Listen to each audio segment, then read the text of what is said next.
Morning voice എന്ന അനുഗ്രഹീത പ്രോഗ്രാമിലേക്ക് ഏവർക്കും സ്വാഗതം. ദൈവനാമമഹത്വത്തിനായി ഒരു ഗാനം നമുക്കിപ്പോൾ ശ്രവിക്കാം.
ഇന്ന് വചനത്തിൽ നിന്ന് നമ്മോട് സംസാരിക്കുന്നത് കർത്താവിൻ്റെ ശ്രേഷ്ഠദാസൻ MG രാജൻ ആസാം. പ്രാർത്ഥനയോടെ ധ്യാനചിന്തകൾ ശ്രവിക്കാം. കർത്താവ് നമ്മളെ സഹായിക്കട്ടെ. ദൈവതിരുനാമം മഹത്വപ്പെടുവാനായിട്ടിടയാകട്ടെ. മലാക്കി പ്രവാചക പുസ്തകം 3-ാം അധ്യായം 4-ാം വാക്യത്തിൽ പ്രവാചകൻ വിളിച്ചു പറയുന്ന വാക്കുകൾ ഇങ്ങനെയാണ്: അന്ന് യഹൂദയുടെയും യെരൂശലേമിൻ്റെയും വഴിപാട് പുരാതന കാലത്തെന്ന പോലെയും പണ്ടത്തെ ആണ്ടുകളിലെന്ന പോലെയും യഹോവയ്ക്ക് പ്രസാദകരമായിരിക്കും. യഹോവയ്ക്ക് പ്രസാദകരമായിരിക്കുന്ന ആരാധന, യഹോവയ്ക്ക് ഇഷ്ടമുള്ള ആരാധന. 3-ാം വാക്യത്തിൻ്റെ ഒടുവിൽ അവർ നീതിയിൽ യഹോവയ്ക്ക് വഴിപാടർപ്പിക്കും എന്ന് പറഞ്ഞാണ് അവസാനിപ്പിക്കും. എന്നിട്ട് പറയുകയാണ് അന്ന് എന്ന ദൈവത്തിൻ്റെ വരവിന് ശേഷം. അപ്പോൾ ദൈവം തൻ്റെ 2-ാം വരവിൽ ഏതെല്ലാം കാര്യങ്ങൾ ചെയ്യും എന്നതിനെ സംബന്ധിച്ച് ഈ ദിവസങ്ങളിൽ നാം ചിന്തിച്ചുകൊണ്ടിരിക്കുകയാണ്. അപ്പോൾ ഇന്ന് ശരിയായ രീതിയിൽ ആരാധിക്കാത്തവ ഇസ്രായേൽ ജനം, ദൈവത്താൽ ശുദ്ധീകരിക്കപ്പെട്ട ജനം അന്ന് ദൈവത്തെ ആരാധിക്കും. എന്നിട്ട് അവിടെ രേഖപ്പെടുത്തിയിരിക്കുന്ന അന്ന് യഹൂദയുടെയും യെരൂശലേമിൻ്റെയും വഴിപാട് പുരാതന കാലത്തെന്ന പോലെയും പണ്ടത്തെ ആണ്ടുകളിൽ നിന്ന് യഹോവയ്ക്ക് പ്രസാദകരമായി. അപ്പോൾ ഇന്ന് ഇവരർപ്പിക്കുന്നത് ദൈവത്തിന് പ്രസാദമില്ല എന്നൊരു ധ്വനി അതിൽ മുഴങ്ങി നിൽക്കുന്നുണ്ട്. ആ കാര്യമാണ് 1-2 അധ്യായങ്ങളിലൊക്കെ നാം ശ്രദ്ധിച്ചത്. പ്രിയമുള്ളവരെ, ഇസ്രായേൽ അർപ്പിക്കുന്നുണ്ട്, പക്ഷെ ദൈവം പ്രസാദിക്കുന്നില്ല. അവർ ബലിയർപ്പിക്കുന്നുണ്ട്, കാളകളെ അർപ്പിക്കുന്നുണ്ട്, ആടുകളെ അർപ്പിക്കുന്നുണ്ട്, ദൈവത്തിന് കൊടുക്കുന്നുണ്ട്, പക്ഷേ ദൈവം പ്രസാദിക്കുന്നില്ല. ഇന്നും മനുഷ്യൻ അങ്ങനെയാണ്. അർപ്പിക്കുന്നുണ്ട്, ഞായറാഴ്ചകളിൽ പള്ളികളിൽ വരുന്നു, ആരാധനാലയങ്ങളിൽ വരുന്നു, ആരാധന അർപ്പിക്കുന്നു, ബലിയർപ്പിക്കുന്നു, കുർബാന അർപ്പിക്കുന്നു, ഒരുപാട് കാര്യങ്ങൾ അർപ്പിക്കുന്നു. പലരും ആരാധന എത്തിക്കുക, പലരും അങ്ങനെയാണ് പറയുന്നത്. പല ആളുകളും ദൈവസഭയിൽ വന്ന് ആരാധിക്കുന്നു എന്ന വിധേന എന്തൊക്കെയോ കാട്ടിക്കൂട്ടുകയാണ്. ആരാധനയാണോ, എന്താ ആരാധന എന്ന് പോലും പലർക്കും ശരിയായ രീതിയിൽ അറിവില്ല. ഇവിടെ ഇസ്രായേലിന് പറ്റിയ അതേ അബദ്ധമാണ് ഇന്നത്തെ ജനത്തിനും സംഭവിച്ചുകൊണ്ടിരിക്കുന്നത്. ഞായറാഴ്ചയല്ലേ പള്ളിയിൽ പോകണം, ചർച്ചയിൽ പോകണം, ആരാധനയ്ക്ക് പോകണം, പാസ്റ്റർ അല്ലേ ഉപദേശി, അച്ഛൻ എന്തു പറയും? അതാണ് കാര്യം. ദൈവം എങ്ങനെ നോക്കുന്നു എന്ന് ശ്രദ്ധിക്കുന്നവർ വളരെ ചുരുക്കമാണ്. അത് വളരെ ചുരുങ്ങിയിരിക്കുന്നു. ഇപ്പോൾ ദൈവം പ്രസാദിക്കാത്ത ആരാധനയാണ് ഇപ്പോൾ നടന്നുകൊണ്ടിരിക്കുന്നത്. പല ആളുകളും അവരുടെ കഴിവുകൾ വെളിപ്പെടുത്തുന്ന സ്ഥലങ്ങളായിട്ട് ആരാധനാലയങ്ങൾ മാറിക്കഴിഞ്ഞു.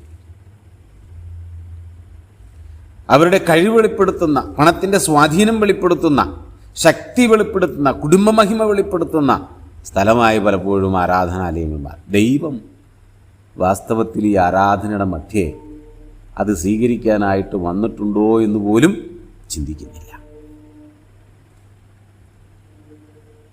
ഇവിടെ നാം വായിക്കുന്നത് അന്ന് പണ്ടത്തെ പോലെ യഹോവയ്ക്ക് പ്രസാദകരമായ ആരാധന അവരർപ്പിക്കും. അപ്പോൾ പണ്ട് ദൈവം പ്രസാദിക്കുന്ന ആരാധന അർപ്പിച്ച ഭക്തന്മാർ ഉണ്ടായിരുന്നു എന്നവിടെ രേഖപ്പെടുത്തിയ പ്രവാചകൻ എന്താ പറയുന്നത്? പുരാതന കാലത്തെന്ന പോലെയും പണ്ടത്തെ ആണ്ടുകളിലെന്ന പോലെയും യഹോവയ്ക്ക് പ്രസാദകരമായ ആരാധന. സ്തോത്രം. പുരാതന കാലത്തും പണ്ടത്തെ ആണ്ടുകളിലും ഭക്തന്മാർ ദൈവപ്രസാദമുള്ള ആരാധനകൾ അർപ്പിച്ചിരുന്നു എന്നാണ് അതിൻ്റെ സാരാംശം. അപ്പോൾ ഇന്ന് കാലത്ത് നാം അർപ്പിക്കുന്ന ആരാധന ദൈവപ്രസാദമുള്ളതാണോ എന്ന് നാം ഒന്ന് വിലയിരുത്തുന്നത് യോഗ്യമാണ്, നല്ലതാണ്. കാരണം ഇവിടെ ദൈവാത്മാവ് രേഖപ്പെടുത്തി പണ്ട് കാലത്ത് ഉണ്ടായിരുന്ന പോലെ അന്നുണ്ടാകും എന്നാ. അപ്പൊ പണ്ട് കാലത്ത്, പുരാതന കാലത്ത് ഭക്തന്മാർ ദൈവത്തെ ആരാധിച്ചത് എങ്ങനെയായിരുന്നു എന്ന് ചോദിച്ചാൽ ദൈവം പ്രസാദിക്കുന്ന വിധത്തിലായിരുന്നു. അതെ, അവര് എന്തെങ്കിലും അർപ്പിക്കുകയായിരുന്നില്ല, എങ്ങനെയെങ്കിലും കർമ്മം ചെയ്യുകയായിരുന്നില്ല. ആരാധനയുടെ ദിവസമല്ലേ, പോയി ഒന്ന് സംബന്ധിച്ച് വന്നേക്കാം, അല്ലെങ്കിൽ പോയി ഒന്ന് ഇരുന്നേക്കാം, മറ്റുള്ളവരുടെ മുമ്പിൽ തലയൊന്ന് കാണിച്ചേക്കാം. അങ്ങനെയല്ല.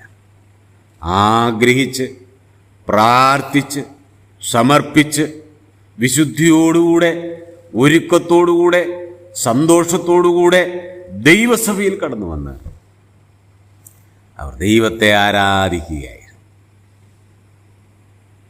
പുരാതന കാലത്ത് ആരാധിക്കാൻ അവർക്ക് സ്ഥലമില്ലായിരുന്നു എന്നിരിക്കലും സ്ഥിരമായിട്ട്, പക്ഷേ അവരാരാധിച്ച ഇടങ്ങളിലെല്ലാം ദൈവഹിതപ്രകാരം ദൈവം പ്രസാദിക്കുന്ന ആരാധനകൾ അർപ്പിച്ചു. ദൈവത്തിന് സ്തോത്രം. അബ്രഹാമിൻ്റെയും ഇസ്ഹാക്കിൻ്റെയും യാക്കോബിൻ്റെയും ഒക്കെ ആരാധനകൾ നാം നോക്കുമ്പോൾ അവർ ദൈവഹിതപ്രകാരം ദൈവം പ്രസാദിക്കുന്ന ആരാധനകൾ അർപ്പിച്ചു. ദൈവം അവരോട് സംസാരിച്ചു. അങ്ങനെ ഓരോരുത്തരോടും. അതുകൊണ്ട് ഇവിടെ പറയുകയാണ്, പണ്ട് പുരാതന കാലത്ത്. നോക്കണേ, ഇന്ന് നമ്മൾ ഈ വാക്ക് പറയാറുണ്ട് കേട്ടോ. നമ്മളിൽ നല്ലൊരു പങ്ക് ആളുകളും ഈ വാക്ക് തന്നെ ഇന്നും ആവർത്തിക്കുന്നു. വേദപുസ്തകത്തിലെ വാക്ക് നമ്മൾ വളരെ പ്രാധാന്യം കൊടുക്കുന്നുണ്ടെന്ന് ഇത് വായിക്കുമ്പോൾ മനസ്സിലാവും. എന്താ പറയുന്നതെന്നറിയാവോ? ഞങ്ങളുടെ അപ്പച്ചന്മാർ അവര് വില കൊടുത്ത് വന്നതാണ്. ഞങ്ങളുടെ അപ്പച്ചന്മാർ, ഞങ്ങളുടെ പിതാക്കന്മാർ അവര് ദൈവത്തെ ആരാധിച്ചു വന്നവർ. സത്യമായ കാര്യം പറയും, ഒരു കപടവും ഇല്ല ആ കാര്യത്തിൽ. ഒരല്പം പോലും മായം ചേർക്കാത്ത കാര്യമായി പറയും. സത്യസന്ധമായ കാര്യം പറയാൻ നമുക്ക് അഭിമാനമുണ്ട്, സന്തോഷമുണ്ട്, നല്ല കാര്യം. പക്ഷേ ദൈവാത്മാവ് നമ്മളോട് ചോദിക്കുക, പണ്ടത്തെ പേരിലാണോ ഇപ്പോഴും ജീവിക്കുന്നത്? പണ്ട് പിതാക്കന്മാർ അവർ വില കൊടുത്തു, അവർ സമർപ്പിച്ചു, അവരടികൊണ്ടു, ഒറ്റപ്പെട്ടു പോയി, ഭവനങ്ങളിൽ നിന്ന് തള്ളപ്പെട്ടു. അവർ കർത്താവിന് വേണ്ടി വില കൊടുത്തു, സമർപ്പിച്ചു, ആത്മാർത്ഥതയിൽ ദൈവത്തെ സ്നേഹിച്ച് ആരാധിച്ച് മഹത്വപ്പെടുത്തി, സ്ഥലം സഭകൾക്ക് കീഴടങ്ങി കർത്താവിനെ അനുസരിക്കുന്നത് പോലെ സ്ഥലം സഭകളെയും അനുസരിച്ചു, ദൈവദാസന്മാരെ മാനിച്ചു, സ്നേഹിച്ചു. അവരുടെ വാക്കുകൾക്ക് ജീവിതത്തിൽ പ്രാധാന്യം നൽകി, വചനം വായിച്ചു, വചനം കേൾക്കാൻ ഉത്സാഹം കാണിച്ചു, മീറ്റിങ്ങുകളിൽ ഉത്സാഹത്തോടെ പങ്കെടുത്തു. ഒരാരാധന പോലും നഷ്ടപ്പെടുത്താതെ. കയ്യിൽ കാശില്ലായിരുന്നിരിക്കാം, വണ്ടിക്ക് കൊടുക്കാൻ പൈസയില്ലായിരുന്നു, പക്ഷെ നടന്നാണെങ്കിലും അന്ന് കാലൊക്കെ പോയി. ഒരാരാധന പോലും മുടക്കം വരാതെ ദൈവത്തെ ആത്മാവിലും സത്യത്തിലും ആരാധിച്ചു. സ്തോത്രാഴ്ചയിടാൻ ശരിയായ രീതിയിൽ പൈസയില്ലായിരുന്നു, നല്ലൊരു വസ്ത്രമില്ലായിരുന്നു, കയറി കിടക്കാൻ നല്ല ഭവനങ്ങളില്ലായിരുന്നു. പക്ഷെ ദൈവത്തെ സ്നേഹിച്ചു. ഒന്നുമില്ലായിരുന്നെങ്കിലും അവരുടെ ഹൃദയങ്ങളിൽ കർത്താവ് ഉണ്ടായിരുന്നു. അവരുടെ ജീവിതങ്ങളിൽ വിശുദ്ധി ഉണ്ടായിരുന്നു. അവരുടെ ഉള്ളിൽ പരസ്പരം സ്നേഹമുണ്ടായിരുന്നു, ഐക്യമുണ്ടായിരുന്നു, സമാധാനമുണ്ടായിരുന്നു, കാണുമ്പോൾ സന്തോഷമുണ്ടായിരുന്നു. നോക്കണേ പ്രിയരെ, നാം പറയുന്നത് വാസ്തവത്തിൽ സത്യമാണ്. എന്താ? ഞങ്ങളുടെ പിതാക്കന്മാർ അവരിലെല്ലാം ഉണ്ടായിരുന്നു.